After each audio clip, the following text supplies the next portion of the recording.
Hey, fellow film buffs, England team for Xtreme Movie Show here. Got a few reviews. Banana Splits movie. Yes, I watched it so you don't have to. Blinded by the Light that's opening up as of this recording this Friday. Scary stories to tell in the dark, and I even found a superhero and comic geek documentary called Geek, and you will find a lot to get into. So, without further ado, let's get this party started. First up, we're going to talk about Banana Splits movie from the Sci-Fi Channel.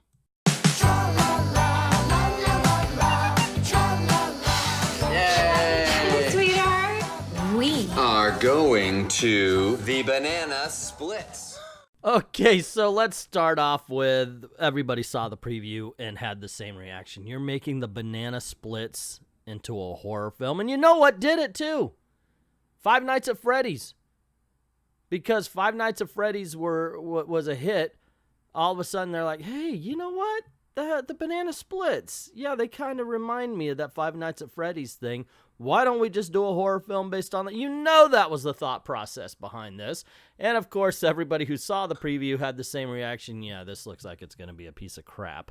And so I figured, you know what? I still want to see it because I remember watching the Banana Splits as a kid. I enjoyed it. I have watched it recently, and it's crap. It really is bad. The TV show is. I do, though, wonder what the hell was on their minds when they decided to make this into a horror film. Guys, it's bad. This movie is horrible. This movie digs a hole so it could be lower than a bad movie. It is amazingly horrible. Okay, let's get into it. First of all, there's no atmosphere to this.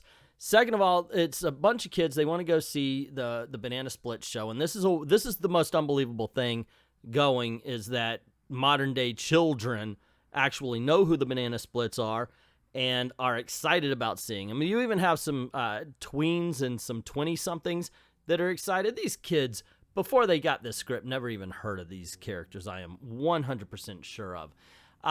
So everybody goes to see them, and they are in the warehouse district of the worst neighborhood of the worst drug movie you've ever seen. And then they get to the sets, and I've been on sets, and I do know that, of course, you've got basically what looks like a warehouse and then the color part that you see on TV. But this is filmed like a horror film from start to finish, and that's one of the biggest flaws. It should be where we're looking at something that's happy, and then when the horror starts, it's a contrast. But no, right from the beginning, stuff is off. There's no situation where you're like, you know what, maybe this could happen. Maybe this could be like this or this or that. No. And then they're on a tour. These kids are on a tour. They get to go backstage and meet the Banana Splits. But this is not anywhere you want to be with any people you want to be with. No, nobody's like, hey, kids, come on over. And that I did do. I've actually been a part of a kids show, and everybody talks to kids like it's the most exciting thing ever. And here, they're a problem. Oh my gosh. There's so much bad about this film. So in the movie, the Banana Splits are not people in costumes. They're robots, much like Five Nights at Freddy. Ta-da. This is not amazing to anybody. We all expected it. And so the guy who builds them and fixes them and everything updates their software, and they go nuts when the show is canceled. Of course, the show must go on, and they decide that they have to kill all the adults that would cancel the show and trap all the children so they could do the show constantly. But, okay, they're programmed to do a show. Yes, okay, fine. That's the whole thing. They're programmed to do a show, so they want to keep doing it. But they do a murder show. Like at one point, they spin the wheel of finish, how the show's supposed to finish, and they always rock out so they could play tra-la-la, the song. But in this case, it's, okay, we got to rip this guy in half. If you would think if it was their programming to always do a show, they would always have to do the show they would do. Also, the direction is so bad, you can actually hear action and cut between each scene. And the dialogue is like somebody's pressing a button for random statements. Not just with the Banana Splits robots either. with the people, with the human characters as well. Everybody is like a robot, like it's including the robots. The action is boring. The murders are boring. They try to like make you fool you with the blood, but overall, man, this is a miss. What a miss of a film. If you could do this, and I could see how you can make a Banana Splits horror film, and you can make it good, and they should have, but you needed to make it atmospheric. In the end, it's not worth destroying the image of the Banana Splits for this film. And I think they did. Not permanently, because still people don't know who they are. I'm going to score Banana Splits a 2 out of 10, making it on the high side of horrible. Next up, Blinded by the Light. I'm just living in a dump like this. There's something happening somewhere. You should be listening to our music before you start getting confused and hating yourself. Blinded by the Light is kind of like the movie Yesterday, where that was a love letter to the Beatles music. This was a love letter to Bruce Springsteen music, as we follow this kid who moves with his family to England. They're Pakistani, so he's experiencing some racism. He finds Bruce Springsteen music, and he figures that this speaks to him as a working-class family, and, of course, through the racism, the whole 9 yards. And he decides he wants to be a writer because of Bruce's lyrics. It is an okay film. It's not great. It's not going to blow your mind. It's definitely something I would wait for Netflix or for any kind of streaming service, something like that. Not necessarily a go out to the movie theater kind of thing to see. I do believe they overdo it on the Bruce love. And I like Bruce Springsteen. He's fine. He's got some really good lyrics, some good music. But they really don't connect as to why it really should appeal to him like this. It really just doesn't. It's almost immediate, and then we're supposed to feel everything because he says we are, rather than they show us in the movie why we're supposed to think that Bruce Springsteen music is transformative. So overall, it's a decent film. One I didn't hate. I did like it. It's just nothing spectacular. Blinded by the Light would have gotten a 5, but it really does have some great Bruce Springsteen music in there that could keep the toe tapping while you're watching a very average movie. So I'm going to give it a 6 and put it on the high side of average. Next up, Geek, and You Shall Find. I began to realize very early on that people loved stories about superheroes.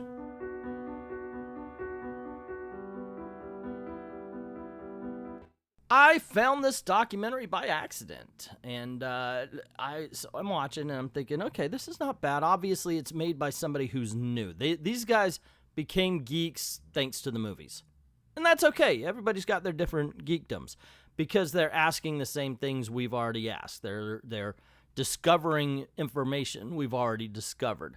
And the fact that, oh my gosh, this world is accepting of everybody, I cannot believe it, except for I swear to God, they bring it up, there's one faction of people who hate the fact that there's women and black people in comic books, and they don't like characters who are, nope, you got that part wrong. So, but overall, the movie is good, and that's one little tiny segment of it. Congratulations to the makers of the documentary, I have to say, and welcome to Geekdom. Here's the thing. If you are like them, who have discovered your geekness through the movies, but if you've been around for a while, in all honesty, you're not going to get anything out of it. Nothing new anyway. And in the end, it's a really good 1.5 hour YouTube video, to tell you the truth. They managed to get some celebrity interviews. Beyond that, yeah, there's nothing new. There's nothing new that you can't get in my channel, as a matter of fact, on this film. So overall, yeah, I'm talking about I Love Comics. Overall, is it worth searching out? No. If you find it on Netflix, if you find it on Hulu at some point in time, fine. But you also have documentaries just as good. I'm happy for the people who made the documentary that they found the community, and I hope they find their geekness. Seriously, we could always use more. Okay, so this is going to get 2 scores for 2 different kinds of geeks. If you're brand new, if you came in through cosplay or you came in recently through the superhero movies and you don't know a lot about the comic book hobby, give it a 7. That's the low side of good. If you have been around for a bit, give it a 6, and that's a high side of average. And lastly, we have scary stories to tell in the dark. Some people believe if we repeat stories often enough, they become real. I was a bit old for these to really affect me when in the 90s. I was raising babies at that point. So, but I gotta admit, this movie does a good job. It's not great, by the way. In the end, it's really just a monster movie with the killer chasing the kids, and they keep dying off even though they're trying to survive. The horror stories are interesting. They come from the book. This book is writing them out. And however, whatever the book, it's like magic. It just, the printing arrives and whatever's written down actually happens. The teenagers are better than your average slasher films. Got to give it to that. I got to give at least that much. There is one guy who's horrible, and I'm not kidding. The inflection on this kid is off every time he opens his mouth. Oh, you want me to go there in... You know, it's like, this guy right here. Who taught you to act, dude? As a matter of fact, I wouldn't be surprised if nobody did. It's okay. It's a good film. I would recommend it, especially if you're a 90s kid and you want to get a blast of nostalgia. Maybe take your own kids at this point in time. I would recommend, 10 and up. You want to give them a good scare. This will work. This is a decent, scary PG-13 film along the lines, and I'm not saying it's as good as, but along the lines of something like Poltergeist or stuff that we would get in the 1980s. Not saying it's good as these films, but it's similar in style. They trusted us not to lose our shit back in the 1980s, and this movie's trusting kids now not to lose their shit, not to, oh gosh, I'm so traumatized, I need a safe space, like we hear all the time. This is a Winged Monkeys. I'm absolutely impressed that they actually did that. Overall, yeah, this is a theater experience. If you don't want to spend full price, it's definitely worth it at $1. Even though I'm new to the source material, I found it very accessible, very entertaining. So I'm going to score this a 7. It's a low side of good, but it is still good, and I could recommend a theater experience for it. So there you go, gang. Another batch of movie reviews. What do you think? Did you see them? Did you like them? Did you hate them? Let me know in the comments below. Also, don't forget to click like and, more importantly, share this video. We're trying to grow this channel, and it would be a big help. And if you haven't done it already, if you haven't hit subscribe and that notification bell, make sure you do that. Make sure your notifications are on for YouTube. I'd hate for you to miss anything around these parts. Cool things happen all the time. You should see. You don't want to miss anything.